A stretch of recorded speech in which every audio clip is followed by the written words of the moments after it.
J'ai participé ce week-end dernier à un événement assez extraordinaire. C'est le Startup Weekend sur Angers, ici c'était le 3e. Et avant que je t'entende parler d'un type d'événement comme ça, j'aurais jamais imaginé que ça puisse exister.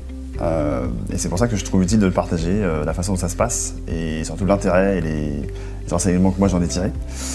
Le Startup Weekend, le concept, c'est d'avoir 54 heures pour travailler en équipe sur un projet de start-up. Et surtout sur le modèle Canvas, c'est-à-dire d'aller directement valider que le problème est bien réel chez le consommateur final, qu'il y a bien un marché, donc des gens qui sont prêts à payer, ou alors un business model, voilà, donc on peut faire de l'argent avec ça.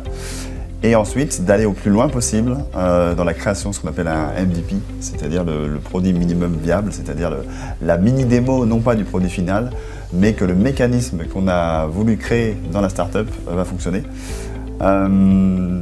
C'est hyper intéressant, vraiment. Moi j'ai passé un week-end de fou.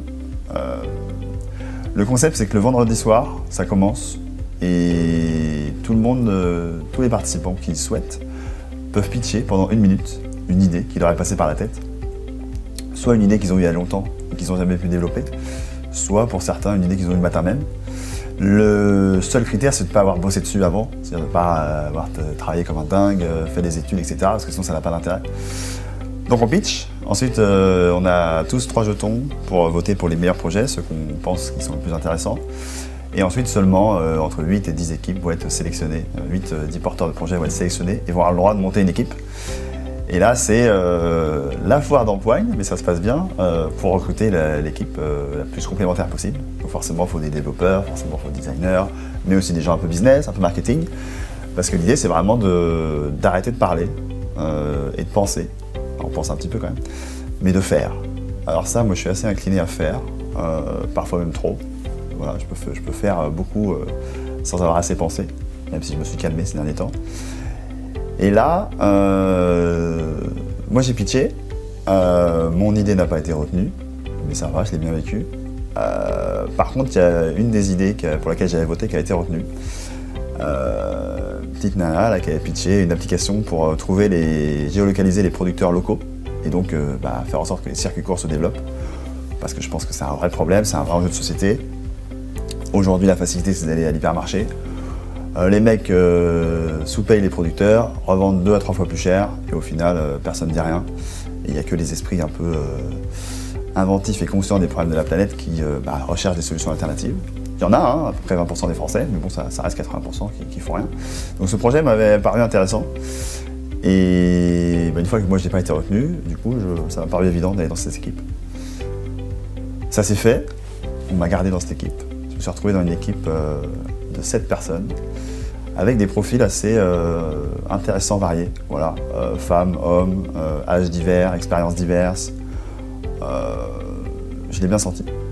Et effectivement, dès vendredi soir, on a vu que ça allait être intéressant. Alors l'idée, c'est de ne pas trop dormir, mais moi j'ai besoin de dormir quand même. Donc j'ai quand même fait des nuits de 6-7 heures. Voilà, j'ai pu rentrer chez moi et faire ça. Et sinon le reste, c'est boulot, boulot, boulot. Enquête, surtout. C'est-à-dire que les premières hypothèses qui sont en fait la base du pitch, faut aller les vérifier. Parce que si c'est pas les bonnes, ça sert à rien de développer un produit. Donc on allait vérifier. Moi je me suis retrouvé à 7 h du mat samedi sur le marché, aller voir les producteurs que j'édite actuellement, aller enquêter, poser des questions de comment ils faisaient, faire mes premières erreurs, notamment celle-là, que si j'avais attendu le matin, on nous a donné un conseil très pertinent. Quand on va enquêter pour savoir s'il y a vraiment un problème, il ne faut pas commencer par pitcher l'idée et par pitcher la solution qu'on propose. Parce que là, on enferme les personnes dans un cadre en fait. Et c'est vrai que de simplement recueillir des histoires et d'aller chercher au plus profond qu'est-ce qui est douloureux dans l'expérience que vit la personne, qu'est-ce qui la gêne vraiment, qu'est-ce qu'elle a trouvé comme solution actuellement pour y remédier, et constater que cette solution n'est pas parfaite et qu'on peut avoir une meilleure idée, voilà, là c'est plus un chemin vertueux. Donc on s'est retrouvé après toute l'équipe à la fois aller faire des enquêtes chez les consommateurs, donc dans la rue, mais aussi dans les divers marchés d'Angers, pour aller voir si les producteurs avaient un problème, étaient conscients d'avoir un problème, est-ce que c'était vraiment douloureux pour eux. De ça, on a trouvé des hypothèses assez contradictoires, mais on a quand même été vite orientés sur le fait que, oui, les gens, en fait, ils sont citadins, ils veulent pas aller à la ferme à 10 km de là, quoi, pour prendre un poulet, quoi, ça passe pas. qu'ils ne veulent pas faire un circuit de 4-5 fermes le samedi après-midi pour aller chercher leurs produits. Non, mais ils ont envie de le faire. Et ça, enfin ils ont envie de le faire. Ils ont envie de manger mieux et de manger avec des producteurs locaux en circuit court. Parce qu'ils ont compris quand même, les gens, qu'il y avait un impact. Et que bah, c'est nos petites actions qui font un impact. Et même égoïstement, l'impact il est sur notre santé et sur la façon dont on s'alimente. C'est crucial. Donc trouver des producteurs qui travaillent bien, pas forcément tous bio, mais quand même qui travaillent d'une manière assez éthique, autour de soi, c'est un enjeu. Voilà. Et donc après, le débat, c'est qu'une fois qu'on a une solution, enfin qu'on a un problème, on peut trouver la solution. Et on a trouvé la solution ensemble. C'était à un moment donné du week-end, ça a été une sorte de TripAdvisor des producteurs. C'est-à-dire, tu peux géolocaliser autour de toi les producteurs, tu leur mets des avis, comme ça c'est plus facile de s'orienter vers les bons producteurs. Mais au final, on s'est vite rendu compte que qui allait payer là-dedans? Est-ce que le consommateur va prendre un abonnement? Non, jamais personne ne va payer pour ça. Est-ce que les producteurs ont les moyens de payer un abonnement ou de payer au clic qu'on envoie? Bah non, parce que un de leurs problèmes, c'est déjà qu'ils, même s'ils vendent à la ferme à un prix qui leur paraît juste, de mon point de vue et des enquêtes qu'on a pu mener, ce prix n'est toujours pas le bon prix. Ils devraient vendre plus cher, mais ils n'y arrivent pas. Alors est-ce qu'il faut leur faire une formation sur le rapport à l'argent? Peut-être qu'au niveau national, ce serait pas mal de rééquilibrer ça. Parce que moi, je pense que les consommateurs sont prêts à entendre qu'aujourd'hui, le prix de vente, on va dire, brut que propose le fermier, l'agriculteur, n'est pas le bon. Voilà, il ne fait pas de marge. La marge qu'il fait n'est pas suffisante pour se développer et entreprendre et faire de la recherche et développement et voilà. Et continuer à accroître, à accroître, ou à faire mieux en tout cas, dans sa production. Ensuite, l'idée qui a émergé du groupe, c'était d'avoir des sortes de casiers, un peu comme en click and collect, un peu comme Amazon, etc. Dans les villes, en fait. Et du coup, ce seraient les producteurs qui allaient alimenter ces casiers. C'est-à-dire que du coup, on devenait vendeur de fruits et légumes, de viande, de fromage. Nous, le site, la plateforme, et on prenait une sorte de marge dessus, un truc comme 15%, qui derrière permettait de gérer les casiers, de faire l'accompagnement marketing, etc. Voilà. Et en fait, le concept d'un Startup Weekend, c'est qu'on pivote beaucoup. C'est-à-dire qu'on peut passer de l'application dont je viens de parler, de TripAdvisor de la ferme, ah, il faut mettre des casiers, mais du coup on regarde, mais c'est quoi les coûts? Ah, mais ça passe pas, avec qui va payer, et comment ça se passe? Ah, mais du coup c'est trop compliqué, donc est-ce qu'on revenait pas au premier? Mais alors peut-être qu'on peut trouver un abonnement payant, mais ça passe pas, et si j'enquête encore, je vois que les gens ne veulent pas payer. Donc peut-être que le bon objectif, c'est de se concentrer d'abord sur le besoin premier du consommateur, qui est de consommer local, mais pas loin de chez lui, donc on revient au casier, donc etc. Et puis le temps avance, et on se retrouve déjà le dimanche matin. Certains ont même pivoté la nuit, avec des pivots plus ou moins sérieux, mais c'était très très fun. Donc je me suis réveillé dimanche matin à 8h, j'ai regardé Twitter, et je vois ma team qui avait dit à 2h20, on a pivoté. Mais c'est pas un truc très sérieux. Mais en tout cas, quand je suis arrivé, j'avais hâte de trouver l'idée, enfin de voir l'idée qu'ils avaient trouvée. Et c'était bien drôle, voilà. C'était drôle, et on sentait que c'était une inspiration de la nuit, voilà. Et big up à la team, vous savez de quoi vous parlez. Mais il a fallu se remettre au travail parce que les pitchs finaux dans la journée, ça allait être à 5h devant un jury de professionnels. Et l'idée, c'est quand même d'envoyer, de représenter, de montrer ce qu'on a fait dans le week-end, et montrer qu'on a travaillé, qu'on était capable de sortir quelque chose. Et les devs, pendant ce temps-là, ils étaient déjà en train, à chaque fois qu'il y avait un pivot, ils étaient en train de faire un mock-up, de faire une appli, de regarder comment ça marche et qu'on puisse déjà visualiser à quoi ça ressemblait. Moi, ce qui m'a fait un peu bizarre, c'est que j'ai plutôt l'habitude dans ma vie d'être en position de leader, déjà parce que je suis tout seul, donc je suis leader de moi-même, c'est pas mal. Et puis dans mes expériences professionnelles précédentes, les boîtes que j'ai créées, voilà, j'étais quand même en position de leader. Et là, dans cette équipe, moi, l'enjeu que je me suis mis, en fait, c'était de pas prendre le lead, en fait, parce que déjà, ça me plaisait que ce soit la personne qui avait pitché l'idée qui puisse garder ça. J'ai très vite vu, elle a exprimé d'ailleurs que son ambition, c'était de devenir chef de projet. Donc autant que sur un week-end sans risque, elle puisse se confronter à la réalité de ce que c'était. Mais dans l'autre sens, mon enjeu, c'était de ne pas être passif. Donc c'était d'arriver à être utile au groupe, à donner mes avis sans phagocyter la réflexion, et en ouvrant et en posant des questions plus qu'en donnant des réponses, même si évidemment j'émettais un avis. C'est un peu difficile. Donc c'est une posture de coach un peu bizarre, mais ça m'a plu quand même. Et mine de rien, est-ce qu'on a été assez dans le faire par rapport à parler? Je ne sais pas. Mais en tout cas, la dynamique qui a eu lieu m'a beaucoup plu. Moi, c'est vraiment une expérience que je recommande à tout le monde. Qu'on soit étudiant, jeune, moins jeune, qu'on ait déjà un chemin de vie tracé ou pas. Dans tous les cas, on apprend. Parce qu'on s'intéresse à un sujet dont on n'a peut-être aucune culture générale. Parce qu'on ne sait pas les pistes qui vont sortir, on ne sait pas ce qui va nous plaire. Et surtout, même quand ça nous plaît, on ne sait pas là où on va atterrir le dimanche soir. Si on le savait, ce ne serait pas intéressant d'ailleurs. Là, c'est la surprise de bout en bout. Hein, c'est assez impactant, même en termes de réflexion. Enfin, en tout cas, là, on avait un sujet sociétal, donc forcément, ça fait une réflexion. En tout cas, chez moi, et puis chez les autres aussi. Ça fait des liens, voilà, avec une équipe, quoi. On a partagé peut-être en vrai temps ensemble, ça devait être peut-être 40 heures dans le week-end, donc voilà, c'est pas rien, ça passe vite. Une équipe, j'ai eu la joie, j'ai pas fait exprès, mais j'ai eu la joie d'avoir une équipe en parité. Parce qu'au début, on était 7, et puis dès le samedi, on s'est retrouvé à 6. 3 hommes, 3 femmes, pareil, voilà, âges différents, complémentaires. Et autant le discours que je tiens depuis quelques semaines, moi, c'est que je pense que le XXIe siècle ne trouvera pas ses réponses si on n'inclut pas, si la femme ne prend pas son rôle de leader. Parce que je pense que, alors la femme, pas la femme qui fait semblant d'être un homme, hein, je parle de la femme dans toute sa complexité, toutes ses réflexions, toutes ses sensibilités, et aussi son potentiel d'action. Hein. Souvent on dépeint les hommes comme étant les meneurs, etc. Mais je pense que le défi d'une femme, c'est assez complexe aussi. Et moi, j'ai adoré ça. Enfin, voilà, ça s'est bien passé. D'ailleurs, une participante l'a fait vite remonter. On était une équipe assez collective, en fait. Et assez constructive, très très constructive. Et en fait, à chaque fois, dans la bonne foi d'avoir un input qui allait faire progresser la vision où on en était. Et qui allait, voilà, être constructif, amener une brique, etc. Donc ça, c'était assez appréciable. Ce qui est hyper appréciable avec les Startup Weekend, c'est que mine de rien, moi j'ai dû payer 60 € et on est encadré par une équipe de bénévoles. Il y a 7 repas inclus, donc rien qu'avec la bouffe, c'est rentable.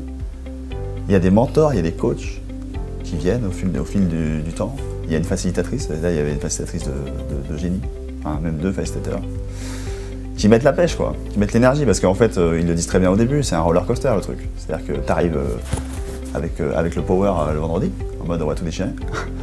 Le samedi, tu te rends compte qu'il y a plein d'obstacles à l'idée, qu'en fait elle n'est pas si bonne que ça l'idée, qu'elle ne marchera jamais. Et tu essaies de pivoter, de t'appuyer sur des enquêtes, mais à la fois de lancer quand même un peu de com et de lancer un peu de... Voilà, pour construire quelque chose et pas arriver le dimanche soir en n'ayant rien fait et en ne pouvant rien montrer au jury, en fait, c'est ça l'enjeu. Et à un moment dans le week-end, je me suis dit, et d'ailleurs j'ai dit à l'équipe,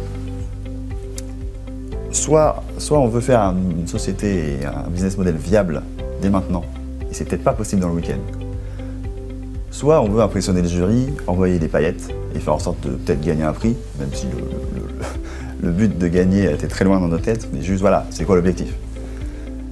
Et on s'est dit que c'était plus d'envoyer des paillettes et de kiffer quoi sur scène.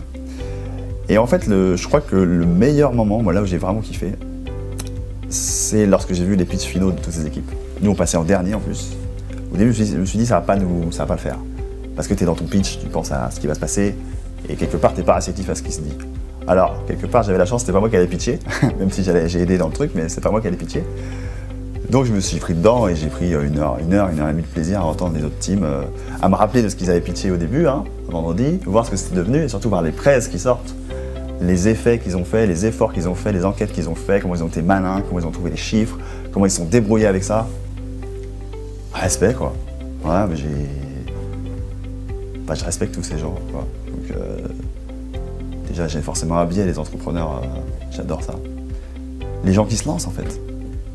Et là, je crois que les gens qui se lancent dans le Startup Weekend, quelque part, même si parfois on est déçu, parfois ça doit bien clasher dans quelques teams, voilà, on le sait pas forcément, mais il y a des moments difficiles. Mais je pense que les gens qui se lancent là-dedans, et qui sont toujours là à la fin, c'est des gens qui ont à la fois une énergie et une humilité de dingue, en fait. Parce que tout seul, une personne seule, c'est impossible. Une équipe, ça dépend vraiment de si elle est complémentaire. Et une équipe qui travaille ensemble, bah mine de rien, c'est compliqué quoi. On se connaît pas, il y a 48 heures, on se connaît pas quoi. On se connaissait pas. Et là, quelque part, ouais, j'ai pris ma claque. Et en fait, en voyant les pitchs, je suis revenu sur mon postulat et je pense que c'est possible. en 54 heures, d'avoir à la fois démontré un business viable et même d'avoir lancé un produit minimum qui a suscité l'adhésion de quelques consommateurs, et en même temps d'envoyer les paillettes et d'avoir la presse qui va bien pour démontrer ça au jury, et en plus gagner un prix. Voilà. Et là, on a eu des projets, pour vous donner un aperçu.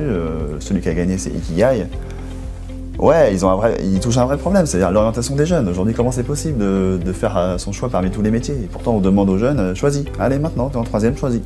Et leur solution, c'est de passer par la 360, c'est d'aller immerger les jeunes dans l'environnement réel de ce qu'est un métier. Alors, c'est un projet colossal.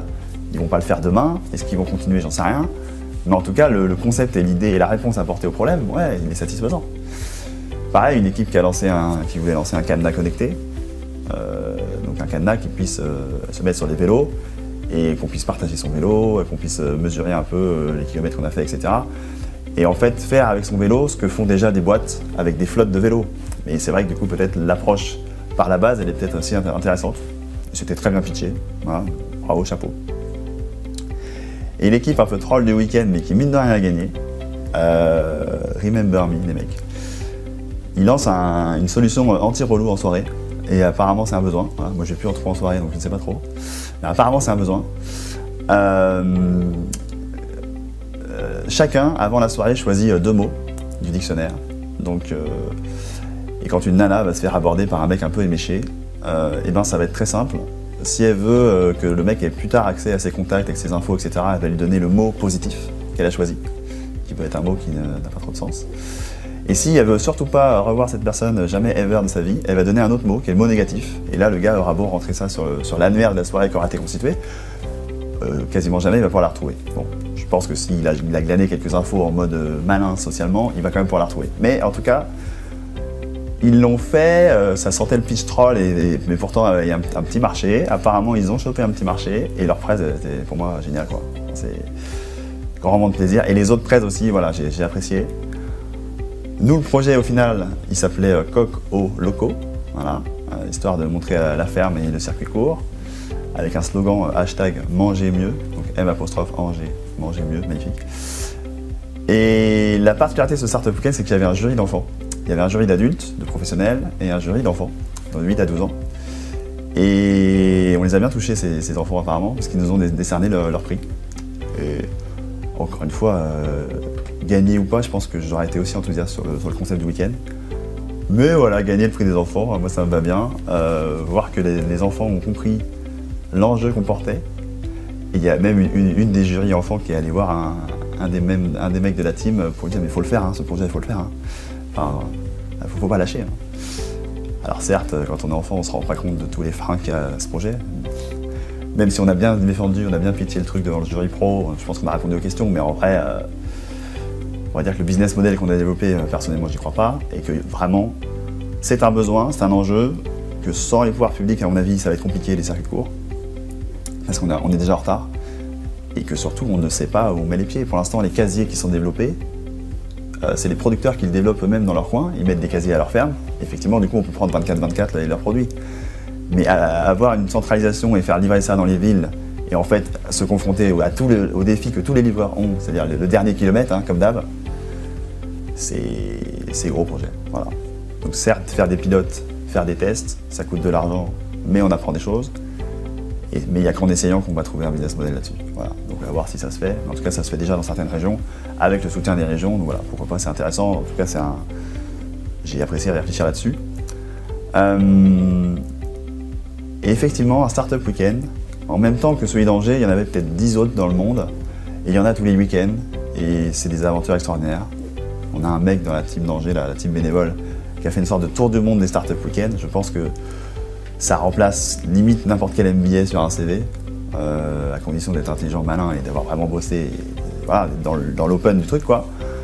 Limite, c'est ce que je conseillerais, quoi, à quelqu'un qui ne sait pas trop quoi faire dans sa vie. Si tous les week-ends, il se tape un Startup Weekend, et si au bout de 52 semaines, il n'a pas trouvé ce qu'il aime et pourquoi il est bon, avec les feedbacks des autres et tout, bon, je pense que c'est impossible, il trouvera forcément. Voilà, ne serait-ce que voilà, trouver son rôle par le regard des autres et par les différentes visions qu'on nous plaque sur nous, je pense que c'est assez puissant. Et puis avoir l'énergie de savoir que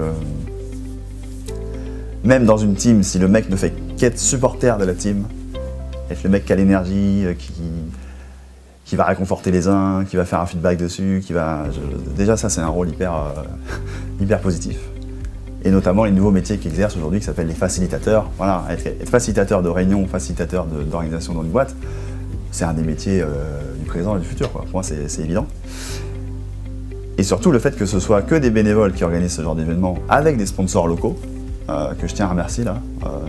Évidemment sur Angers c'est WeForge, c'est TGS Avocat, c'est le village, etc. Et surtout les sponsors de la bouffe, et notamment de la bière, la brasserie Angevine, c'est important. Et ben ça fait un bon moment, quoi. Parce que tout le monde est dans la bonne énergie, on est tous là pour kiffer, mais on est quand même sérieux. C'est-à-dire qu'ils arrivent à faire alterner dans le week-end des moments de kiff, des surprises, on profite et on retourne bosser, quoi. Waouh, c'était très fort. Donc merci pour cette aventure. Moi j'ai appris. Est-ce que j'en referai? Je ne sais pas. Je pense que c'est difficile quand même. C'est plus difficile à faire quand on a une famille et des enfants. Voilà, moi par exemple, j'ai pas eu ma famille de tout le week-end. Bon, c'est moyen, quoi. Je regrette pas, mais je pense que c'est plus délicat. Donc quand même à faire avant d'avoir ce genre de famille, même si certains y arrivent très bien, c'est pas un souci. Mais en tout cas à faire, bon, au moins une fois dans sa vie. Et surtout à faire parler autour de soi. Vous avez des collégiens, des lycéens, peut-être plus des lycéens. 18 ans, et on a vu des gens pitcher à 16 ans. 18 ans, 20 ans, 21 ans, voilà, déjà en études, déjà en train de se poser des questions sur en fait c'est quoi ma vie. Et ben voilà, tu balances une bombe nucléaire pour aller en un week-end confronté à ce que c'est la vraie vie en fait. C'est quoi le vrai travail? C'est juste ça en fait.